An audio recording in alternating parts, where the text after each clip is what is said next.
आज हम करेंगे पंचायती राज के नए चरण। 1957 में अपने अध्यक्ष स्वर्गीय बलवंत राय मेहता के नाम से एक प्रसिद्ध समिति सामुदायिक परियोजनाओं तथा राष्ट्रीय प्रसार सेवा के अध्ययन के लिए नियुक्त की गई थी। इस समिति द्वारा प्रकाशित रिपोर्ट में भारत में पंचायती राज के नाम से प्रसिद्ध ग्रामीण स्थानीय प्रशासन की त्रिस्तरीय पद्धति की सिफारिश की गई थी। बलवंत राय मेहता समिति की रिपोर्ट ने इस बात पर अधिक बल दिया था कि लोकतंत्रीय संस्थाओं का विकेंद्रीकरण किया जाना चाहिए ताकि निर्णय लेने के केंद्र जनता के अधिक निकट हों, जनता इन निर्णयों में भाग ले सके। साथ ही नौकरशाही अथवा सरकारी कर्मचारी स्थानीय जनता के नियंत्रण में कार्य कर सकें।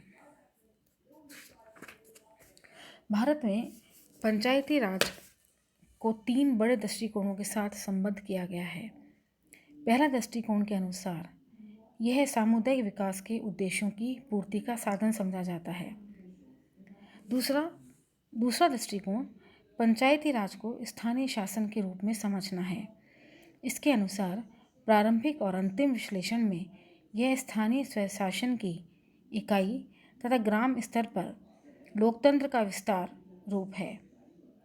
पहला दृष्टिकोण पंचायती राज को केवल एक साधन होने का महत्व देता है, किंतु इसकी तुलना में दूसरा दृष्टिकोण पंचायती राज सर्वोदय का एक अभिन्न अंग है।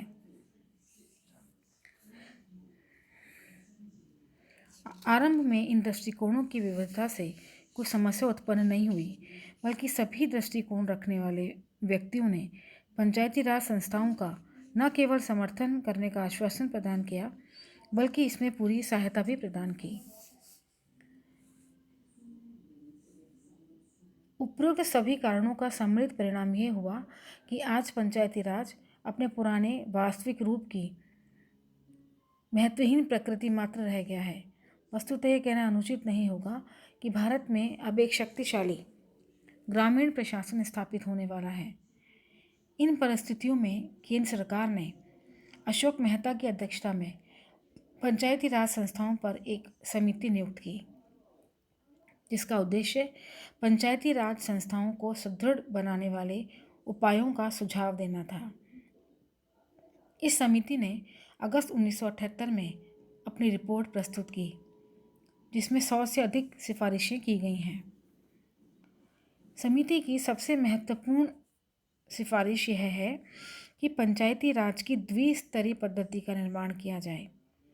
यह राज्य स्तर से नीचे विकेंद्रीकरण का पहला बिंदु जिले को समझता है, जहां ग्रामीण विकास के लिए आवश्यक उच्चकोटि का तकनीकी ज्ञान उपलब्ध है।